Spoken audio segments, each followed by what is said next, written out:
السلام علیکم ورحمۃ اللہ وبرکاتہ۔ میں محمد عظمت رضا رضوی نظامی استاد جامعۃ الرضا فاطمۃ الزہرا اون سورت گجرات درجہ فضیلت کی متعلمات سے مخاطب اور بخاری شریف کا درس دینے جا رہا ہوں۔ میں آپ سے بھی مخاطب کہ اس سبق کو آپ سن رہے ہیں، پڑھ رہے ہیں۔ اللہ پاک آپ سب کو علم نافع عطا فرمائے، آپ کے صدقے مجھ کو بھی علم نافع عطا فرمائے، آمین ثم آمین۔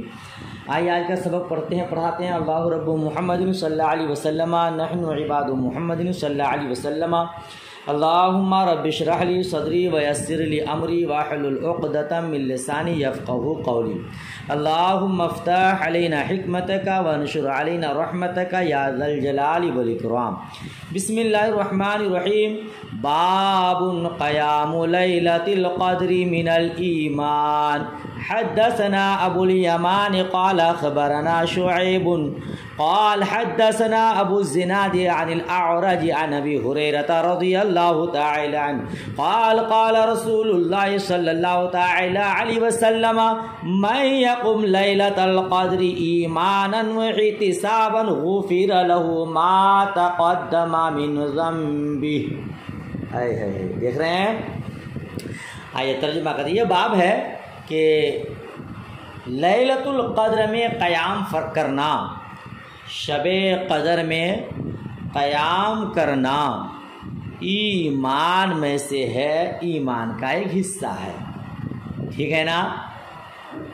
حدیث دیکھیے، آخری روایت حضرت ابو ہریرہ رضی اللہ تعالی عنہ سے روایت فرماتے ہیں، رسول اللہ صلی اللہ تعالی علیہ وسلم نے ارشاد فرمایا، جو شخص لیلۃ القدر میں قیام کرے ایماناً ایمان کے ساتھ، وہ احتساباً ثواب کے ساتھ، ثواب کی نیت سے، غفر له ما تقدم من ذنبہ، تو اللہ تبارک و تعالی اس کے پچھلے گناہوں کو معاف فرما دے گا۔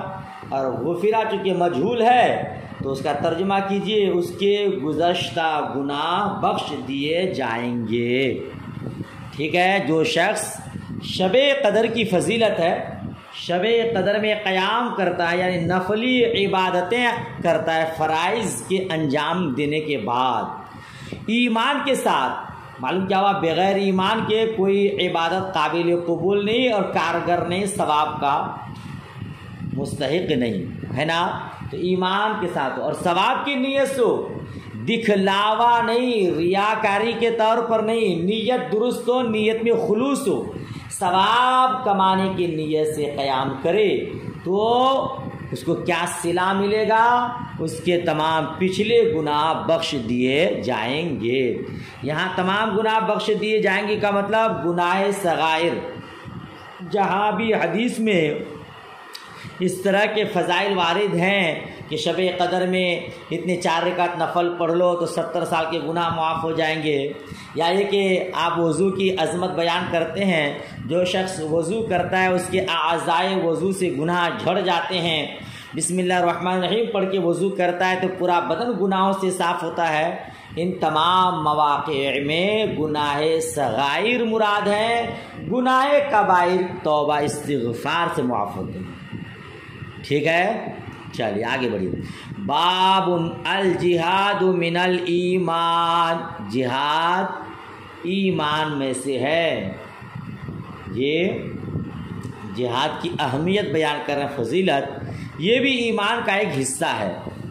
روایت دیکھیے، کہتے ہیں حدثنا حرمی بن حفص قال حدثنا عبد الواحد قال حدثنا عمارۃ قال حدثنا ابو زرعہ بن عمرو بن جریر قال سمعت ابا ہریرہ عن النبی صلی اللہ تعالی علیہ وسلم قال انتدب اللہ عز وجل لمن خرج فی سبیلہ لا یخرجہ الا ایمان بی او تصدیق برسلہ برسلی ان ارجعه بما نال من اجر او غنیمت او ادخله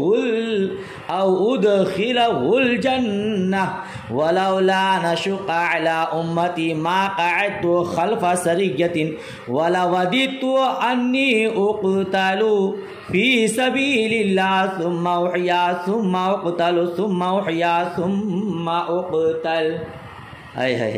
حضرت ابو ہریرہ رضی اللہ تعالی عنہ سے روایت کرتے ہیں کہ نبی مکرم صلی اللہ تعالی علیہ وسلم نے فرمایا، اس شخص کے لیے جو جہاد فی سبیل اللہ کے لیے نکلے، مصطفیٰ جان رحمت نے اس آدمی کے بارے میں فرمایا، اس شخص کے لیے فرمایا جو جہاد فی سبیل اللہ کے لیے نکلے اور اس کو جہاد کے لیے صرف مجھ پر ایمان لانے اور تمام پیغمبروں کی تصدیق نے نکالا ہو۔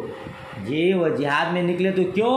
کہ اس نے مجھ پر ایمان لایا ہے، تمام رسولوں پر ایمان لایا ہے، اس بات نے اس کو جہاد کے لیے نکالا۔ تو کیا ہوگا؟ اللہ نے اپنے ذمہ کرم پر لیا ہے، یا تو اسے ثواب یا مال غنیمت کے ساتھ گھر واپس کرے یا اس کو شہید کرا کے جنت میں داخل کرے۔ ٹھیک ہے، سلیس ترجمہ ہوا یہ۔ کہتے ہیں کہ لولا نشق علی امتی، اگر میں یہ نہ سمجھتا کہ میری امت پر یہ دشواری ہوگی، یہ شاق ہوگا، مشقت ہوگی، تو کسی سریہ کے پیچھے نہ رہتا۔ اور میں اس بات کو پسند رکھتا ہوں کہ اللہ کی راہ میں مارا جاؤں، پھر زندہ کیا جاؤں، پھر شہید کیا جاؤں، پھر زندہ کیا جاؤں، پھر شہید کیا جاؤں، یعنی بار بار قتل کیا جاؤں، شہید کیا جاؤں اور بار بار زندہ کیا جاؤں، ہے نا۔ آپ نے جو روایت پڑھی اس میں ہے انتدب اللہ، اس کے نیچے لکھا تکفلا و ضمنا، یعنی اللہ تبارک و تعالیٰ نے اس کو اپنی کفالت میں لے لیا ہے، اللہ تبارک و تعالیٰ نے اس کو اپنی ذمہ کرم میں لے لیا ہے۔ ٹھیک ہے نا۔ جو شخص رضا الہی کے لیے تصدیق بالرسول کے سبب جہاد کے لیے نکلتا ہے تو اللہ تبارک و تعالیٰ اس کو اپنے ذمہ کرم میں لے لیتا ہے، یا تو اسے ثواب ملے گا، یا اگر اس نے جام شہادت نوش کر لی تو اللہ تبارک و تعالیٰ اس کے بدلے میں اسے جنت دے گا۔ سمجھ رہے نا۔ اچھا ایک بات اور سنیے، آخری حدیث ہے کہ لولا نشق علی امتی ما قعدت خلف سریۃ۔ سریہ کسے کہتے ہیں؟ یاد رکھیے گا، سریہ چھوٹے لشکر کو کہتے ہیں، ٹھیک ہے نا۔ اور حدیث میں سریہ سے مراد مجاہدین کی وہ جماعت ہے جس میں حضور اقدس صلی اللہ تعالی وسلم شریک نہ ہو۔ اس پوری حدیث کا مفہوم یہ ہے کہ جہاد ایسی عمدہ عبادت ہے جو شخص اللہ کی رضا کے لیے، خوشنودی مولا کے لیے، ایمان کی درستگی کے ساتھ ثواب کی نیت سے جہاد میں نکلے گا تو وہ بہرحال نفع میں رہے گا، یا تو اسے مال غنیمت اور ثواب دونوں ملے گا، یا نہیں تو ثواب کہیں نہیں گیا، کچھ نہیں تو ثواب تو ملے گا ہی ملے گا، ٹھیک ہے نا۔ اور اگر وہ جام شہادت نوش فرما لیا تو بلا حساب و کتاب جنت میں جائے گا، ٹھیک ہے نا۔ حضور نبی مکرم صلی اللہ تعالی علیہ وسلم اس پر اور عظمت بیان کرتے ہوئے فرماتے ہیں، اگر تم لوگوں پر شاق نہ ہوتا، دشواری نہ ہوتی تو میں ہر چھوٹے سے چھوٹے لشکر کے ساتھ بھی ضرور جاتا، لیکن چونکہ میرے ساتھ تم سب لوگ نکل پڑتے، اس سے تمہیں دشواری ہوتی، اس لیے میں ہر سریہ کے ساتھ نہیں جاتا۔ میری آرزو ہے، میری خواہش ہے، میری تمنا ہے کہ راہ خدا میں بار بار شہید کیا جاؤں، زندہ کیا جاؤں، پھر شہید کیا جاؤں۔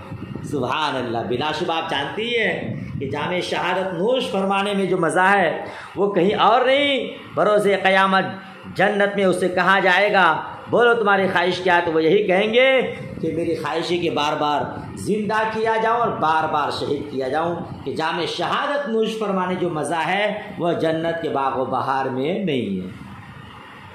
سمجھ شریف میں بات آ گئی؟ چلیے آگے بڑھیے۔ باب تطوع قیام رمضان من الایمان، رمضان شریف میں نفلی عبادت کے لیے قیام کرنا ایمان کا حصہ ہے، ایمان میں سے ہے، ٹھیک ہے نا، نفلی عبادت کے لیے۔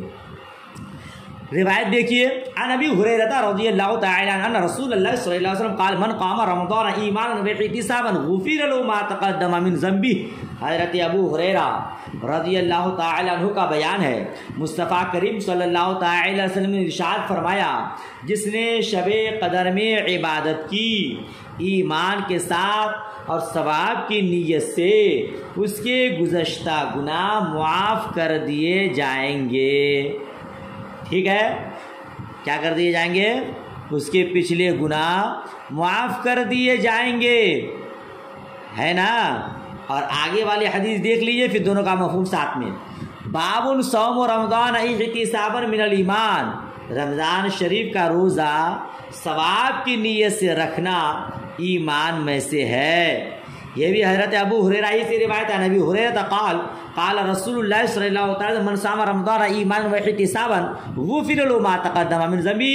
حضرت ابو ہریرہ رضی اللہ تعالی عنہ کا بیان ہے، رسول پاک صلی اللہ تعالی علیہ وسلم نے ارشاد فرمایا، جو شخص رمضان شریف میں ثواب اور ایمان کے ساتھ ثواب کی نیت سے روزہ رکھے، اس کے پچھلے گناہ بخش دیے جائیں گے۔ میں نے پہلے بتا دیا آپ کو کہ تمام میں کیا ہے؟ گناہ صغائر مراد ہے، ٹھیک ہے نا۔ اور قیام رمضان سے مراد نفلی عبادت شارحین نے بتایا نماز تراویح۔ لہذا جو شخص رمضان شریف کا روزہ رکھے، رمضان شریف میں نماز تراویح پڑھے اور شب قدر کو پائے، اس میں قیام کرے، تو اللہ تبارک و تعالی اپنے فضل و کرم سے ان عبادتوں کے سبب اس کے سارے پچھلے گناہ صغائر کو معاف فرما دے گا، ٹھیک ہے۔ چلیے آگے بڑھیے۔ باب الدین یسر، قال النبی صلی اللہ تعالی علیہ وسلم احب الدین الی اللہ حنفیۃ السمع۔ جی یہ باب ہے کہ دین آسان ہے، دین آسان ہے جی، لا اکراہ فی الدین، دین میں زبردستی نہیں ہے، دین آسان ہے، نیچے لکھا ہے ذو یسر، دین آسانی والا ہے۔ احب الدین الی اللہ حنفیۃ السمحۃ، نبی کریم صلی اللہ تعالی علیہ وسلم نے فرمایا، حق اور آسان دین ہی خدا کو سب سے زیادہ پسند ہے۔ سمجھ رہے ہیں آپ؟ حنیف، یہ حنفیہ جو آپ پڑھے، یہ حنیف کا مصدر جعلی ہے۔ حنیف اسے کہتے ہیں جو باطل سے منہ موڑ کر حق کا پابند ہو۔ اسی کا سلیس ترجمہ کیا لگایا؟ حق اور آسان دین ہی خدا کو سب سے زیادہ پسند ہے، ٹھیک ہے۔ حدیث دیکھیے، عن ابی ہریرہ، لاسٹ والے حدیث سے روایت سے، عن ابی ہریرہ رضی اللہ تعالی عنہ عن النبی صلی اللہ تعالی علیہ وسلم قال ان الدین یسر ولن یشاد الدین احد الا غلبه فسددوا وقاربوا وبشروا واستعینوا بالغدوة والروحة وشیء من الدلجہ، من الدلجہ۔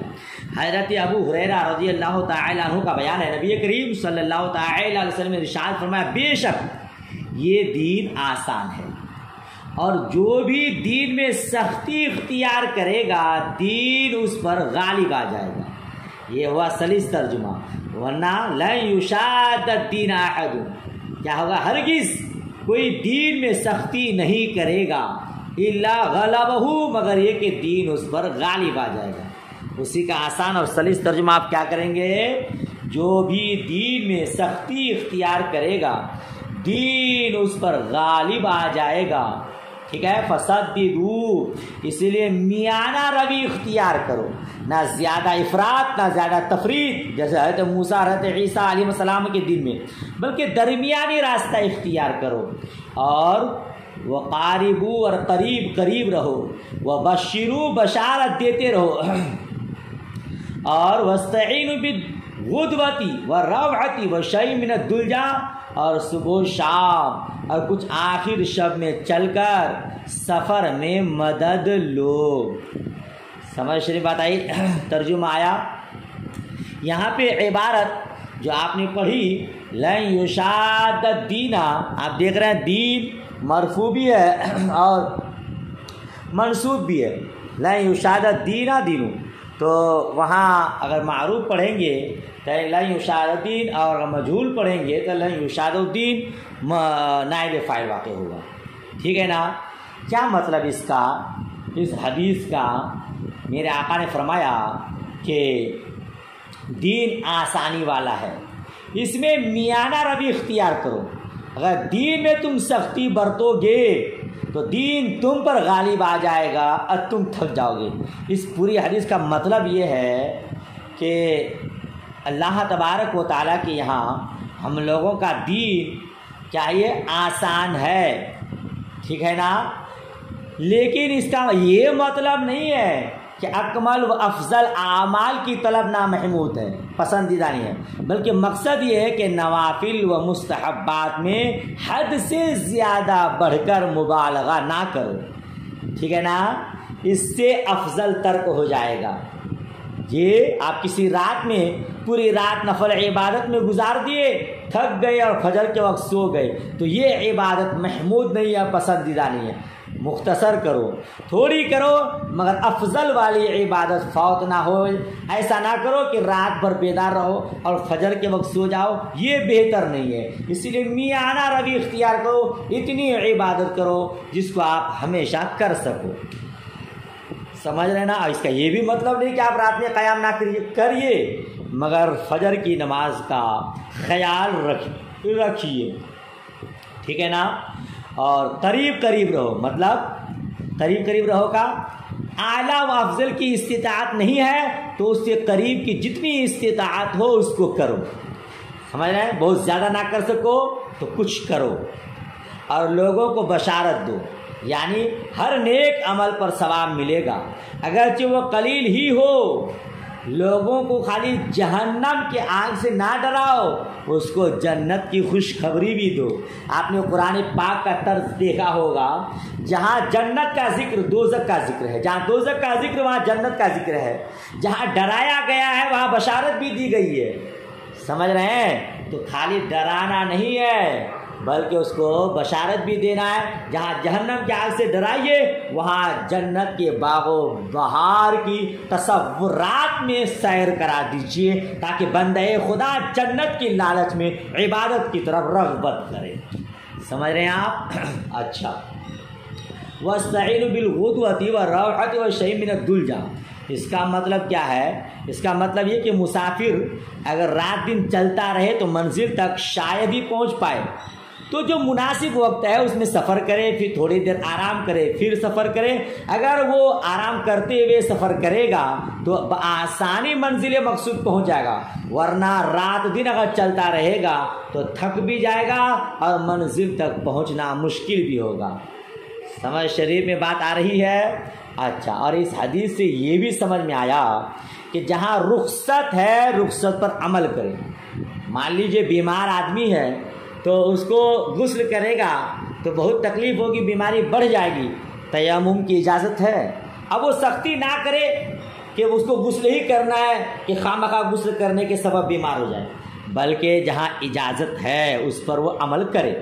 نفل نماز بلا عذر بیٹھ کر پڑھ سکتا ہے، اگرچہ کھڑے ہو کر نفل پڑھنا افضل ہے، لیکن افضل کو حاصل کرنے کے لیے مشقت نہ اٹھائے، بلکہ تکلیف ہے تو بیٹھ کر ہی نفل پڑھے۔ سمجھ شریف میں بات آئی؟ دین آسان ہے، اس میں زبردستی نہیں ہے۔ چلیے آگے کی حدیث پڑھتے ہیں۔ اب باب الصلاۃ من الایمان، وقول اللہ تعالی وما کان اللہ لیضیع ایمانکم، نماز ایمان ہے، یعنی نماز ایمان میں داخل ہے۔ اور اللہ تبارک و تعالیٰ کا ارشاد وما کان اللہ لیضیع ایمانکم یعنی صلاتکم عند البیت، اللہ تبارک و تعالیٰ تمہارے ایمان کو ضائع نہیں کرے گا یا ضائع نہیں کیا، یعنی بیت المقدس کی طرف تمہاری نماز پڑھنے کو ضائع نہیں کیا۔ جی یہاں ایمانکم کی تفصیل صلاتکم لایا، اس کا مطلب کہ نماز ایمان میں داخل ہے۔ پورا مفہوم سمجھیے۔ آپ حدیث میں بھی پڑھیں گے کہ مصطفیٰ جان رحمت صلی اللہ تعالی علیہ وسلم 16 یا 17 مہینے بیت المقدس کی طرف رخ کر کے نماز پڑھے تھے، اور مصطفیٰ کریم کی یہ خواہش تھی کہ میرا قبلہ بیت اللہ شریف بنے۔ چنانچہ آپ ایک نماز کے درمیان، یہاں حدیث شریف میں بھی آئے گا کہ نماز عصر کی حالت میں اختلاف ہے، حالانکہ بعض لوگوں نے نماز فجر بھی لیا ہے، مگر یہاں بخاری شریف کی حدیث میں نماز عصر ہے۔ تو نماز عصر آپ پڑھ رہے تھے، اور پھر اسی درمیان نماز ہی کی حالت میں آپ کو خواہش ہوئی کہ میرا قبلہ بیت المقدس کی بجائے بیت اللہ شریف ہو جاتا، بڑا اچھا ہوتا۔ چنانچہ آپ اس خواہش میں آسمان کی طرف بار بار نگاہ اٹھا کے دیکھ رہے تھے، جس کو قرآن مجید کے دوسرے پارے میں یوں ارشاد ہے قد نرى تقلب وجهك في السماء فلنولينك قبلة ترضاها فول وجهك شطر المسجد الحرام، جس کا مفہوم ہے رب فرماتا ہے ہم دیکھ رہے ہیں بار بار تمہارا آسمان کی طرف منہ کرنا، تو ضرور ہم تمہیں پھیر دیں گے اس قبلہ کی طرف جس میں تمہاری خوشی ہے، ابھی اپنا منہ پھیر دو مسجد حرام کی طرف۔ سبحان اللہ، خواہش تھی، رب تبارک و تعالیٰ نے آپ کی خواہش کی تکمیل فرمائی۔ جی خدا کی رضا چاہتے ہیں دو عالم، خدا چاہتا ہے رضائے محمد صلی اللہ تعالی وسلم۔ تو مصطفیٰ کریم کی خواہش کے مطابق اللہ تبارک و تعالیٰ نے نماز کی حالت میں حکم نازل فرما دیا فولی وجہ کا شطر المسجد الحرام، محبوب اپنا چہرہ مسجد حرام کی طرف پھیر دو۔ تو مصطفیٰ کریم نماز ہی کے دوران اپنا رخ کعبۃ اللہ شریف کی طرف کر دیا۔ اب حضور کے ساتھ کچھ لوگ اور بھی تھے، وہ نماز پڑھ کے نکلے اور دوسرے مسجد کے پاس پہنچے تھے، لوگ بیت المقدس کی طرف رک کر کے نماز پڑھ رہے تھے۔ اس نے کہا کہ میں نے ابھی حضور کے ساتھ نماز پڑھا ہے اور کعبہ اب جو ہے قبلہ جو ہے کعبہ شریف ہو چکا ہے۔ چنانچہ وہ لوگ بھی پھر گئے، لیکن یہود و نصارہ کو یہ پسند تھا کہ مصطفیٰ کریم بیت المقدس ہی کی طرف رک کر کے نماز پڑھے، ہے نا۔ ان لوگوں کو خوشی ہوتی تھی جب حکم ہو گیا آپ کعبۃ اللہ شریف کی طرف رخ کر دیے، تو ان لوگوں پر یہ دشوار گزرا، خراب لگا۔ بہرحال تو 16 یا 17 مہینہ بیت المقدس کی طرف رخ کر کے نماز پڑھے تھے۔ ان کے رشتہ داروں میں کچھ لوگ گزر بھی چکے تھے۔ صحابہ کرام نے حضور سے عرض کیا یا رسول اللہ، اب کعبہ ہم لوگوں کا قبلہ ہو گیا ہے، تو ہمارے جو رشتہ دار یا ہمارے اور دوسرے ساتھی لوگ بیت المقدس کی طرف رخ کر کے نماز پڑھے ہیں، تو ان کی نمازوں کا کیا ہوگا، اس پر ثواب ملے گا کہ نہیں ملے گا؟ تو رب تبارک و تعالیٰ نے محبوب پر یہ آیت نازل فرمائی وما کان اللہ لیضیع ایمانکم، اللہ تبارک و تعالیٰ تمہارے ایمان کو ضائع نہیں کرے گا، یعنی جو تم نے نمازیں پڑھی ہے وہ برباد نہیں ہے۔ سمجھ شریف میں بات آئی؟ چلیے مفہوم سمجھ میں آ گیا، ترجمہ دیکھیے۔ باب الصلاۃ من الایمان، نماز ایمان میں داخل ہے۔ وقول اللہ تعالی وما کان اللہ لیضیع ایمانکم یعنی صلاتکم عند البیت۔ حدثنا عمرو بن خالد قال حدثنا زہیر حدثنا ابو اسحاق عن البراء ان النبي صلی اللہ تعالی وسلم كان اول ما قدم المدینہ نزل على اجداده او قال اخوالی من الانصار۔ حضرت براء بن عازب رضی اللہ تعالی عنہ سے روایت، نبی مکرم صلی اللہ تعالی علیہ وسلم جب سب سے پہلے مدینۃ المنورہ تشریف لائے، یعنی مکہ المکرمہ سے ہجرت کر کے مدینۃ المنورہ آئے، نزل علی اجدادی، نیچے لکھا اجداد چونکہ دادا کو بھی کہتے ہیں اور نانا نانی کو بھی کہتے ہیں، تو من جہت الام یعنی ماں کی طرف سے، تو ماں کی طرف سے نانا ہوتا ہے۔ تو مصطفیٰ کریم اپنے ننھیال میں آئے۔ او قال اخوالی، حضرت براء بن عازب راوی حدیث کو شک ہو گیا کہ اجدادی ہی کہا یا اخوالی ہی کہا من الانصار، دونوں کا معنی ہے کہ یہ نانا ماموں کے ہاں۔ من الانصار جو کہ انصاری میں سے تھا وانه صلى قبل بیت المقدس اور مصطفیٰ کریم نے بیت المقدس کی طرف رخ کر کے نماز پڑھا 16 شهرا اور 17 شهرا 16 یا 17 مہینے وكان يعجبه ان تكون قبلته قبل البيت اور مصطفیٰ کریم کو یہ پسند تھا کہ آپ کا قبلہ بیت اللہ شریف کی طرف ہو، وہی خانہ کعبہ ہو۔ وَأَنَّهُ صَلَّى أَوَّلَ صَلَاةٍ صَلَّى صَلَاةَ الْعَصْرِ مصطفیٰ کریم نے جو سب سے پہلی نماز پڑھی کس کی طرف؟ متوجہ الکعبہ، کعبۃ اللہ شریف کی طرف توجہ کر کے صلی صلاۃ العصر آپ نے نماز عصر کو پڑھی، یعنی سب سے پہلے آپ نے بیت اللہ شریف کی طرف جو رخ کر کے نماز پڑھی ہے وہ کون سی نماز ہے؟ نماز عصر ہے، ٹھیک ہے۔ وَصَلَّى مَعَهُ قَوْمٌ آپ کے ساتھ ایک قوم نے نماز پڑھی، فَخَرَجَ رَجُلٌ مِّمَّنْ صَلَّى مَعَهُ تو آپ کے ساتھ جو فخرج رجل ایک شخص نکلا، ممن صلی معه جو کہ آپ کے ساتھ نماز پڑھا، یعنی آپ کے ساتھ نماز پڑھنے کے بعد ایک شخص باہر نکلا، ٹھیک ہے نا۔ بین السطور لکھا ہے ہوا عباد بن نہیک، وہ کون شخص تھے؟ عباد بن نہیک تھے۔ فمر علی اہل مسجد ایک مسجد والے کے پاس سے گزرے، وہم راکعون اس حال میں کہ وہ لوگ رکوع میں تھے، ایک مسجد والے کے پاس گزرے، وہ لوگ نماز پڑھ رہے تھے اور رکوع کی حالت میں تھے۔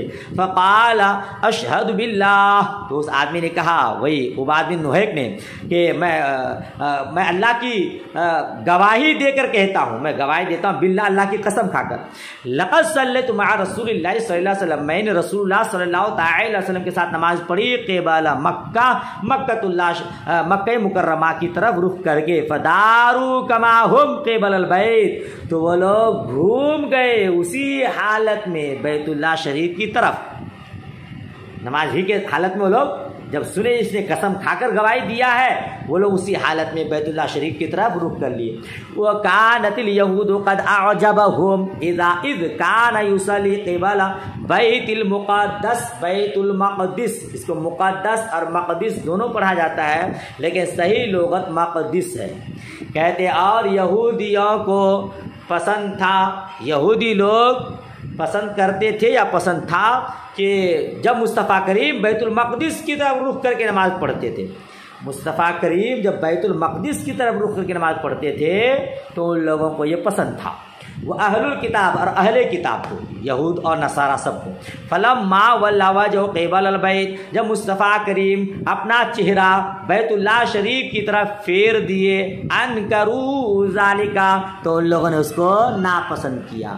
قال زہیر حدثنا ابو اسحاق عن البراء فی حدیثه حضرت زہیر نے کہا ہم سے حدیث بیان کہ ابو اسحاق نے براء بن عازب کے حوالے سے فی حدیث ہی انہی کی حدیث میں ھذا انه مات علی القبلۃ یہ کہ اس حدیث کا شان ورود کیا ہے اس کو بیان کرتے ہیں کہ کچھ لوگ قبلہ کی طرف رخ کر کے نماز پڑھتے ہوئے انتقال کر گئے، مات علی القبلۃ قبل ان تحول تحویل قبلہ سے پہلے، رجال کچھ لوگ یعنی کچھ لوگ تحویل قبلہ سے پہلے بیت المقدس کی طرف رخ کرتے ہوئے نماز پڑھتے ہوئے دنیا سے رخصت ہو گئے، وقتلوا اور وہ لوگ شہید کر دیے گئے۔ فلم ندری ما نقول فیہم ہمیں نہیں معلوم کہ ہم ان کے بارے میں کیا کہیں۔ فانزل اللہ تعالی تو اللہ تبارک و تعالی نے آیت کریمہ نازل فرمائی، وما کان اللہ لیضیع ایمانکم اللہ تبارک و تعالی تمہارے ایمان کو ضائع نہیں فرمائے گا،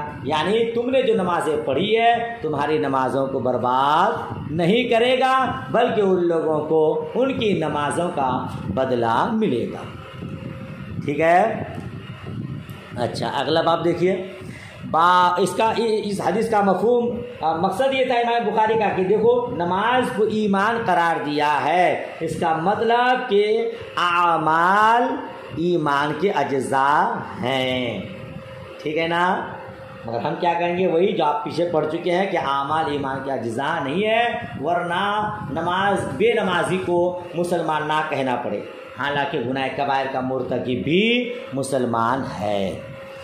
باب حسن اسلام المرء قال مالک اخبرنی زید بن اسلم ان عطاء ابن يسار اخبره ان ابا سعيد الخدري اخبره انه سمع رسول الله صلى الله تعالى وسلم يقول اذا اسلم العبد فحسن اسلامه يكفر الله عنه كل سيئة كان زلفها وكان بعد ذلك القصاص الحسنة بعشر امثالها الى 700 ضعف والسيئة بمثلها الا ان يتجاوز الله عنها.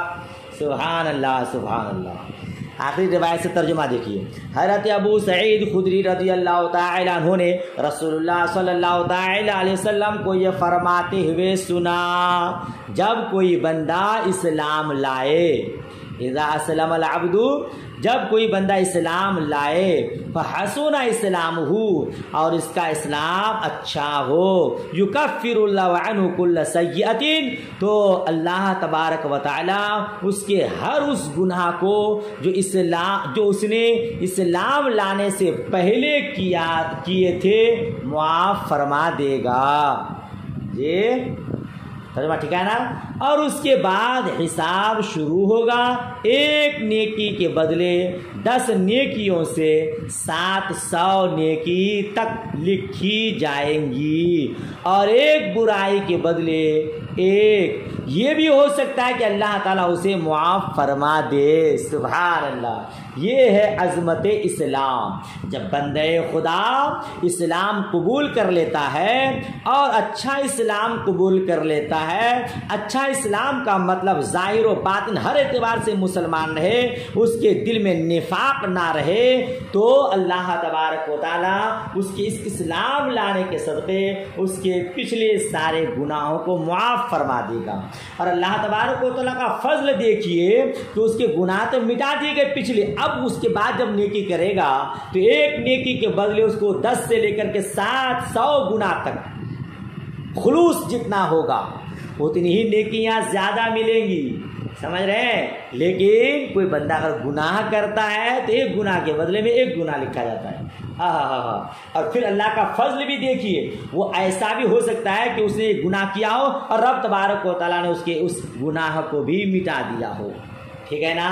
رب فرماتا ہے واللہ یضاعف لمن یشاء واللہ واسع علیم. اللہ جس کے لیے چاہے اسے زیادہ بڑھائے، اللہ وسعت والا ہے، خوب جانتا ہے.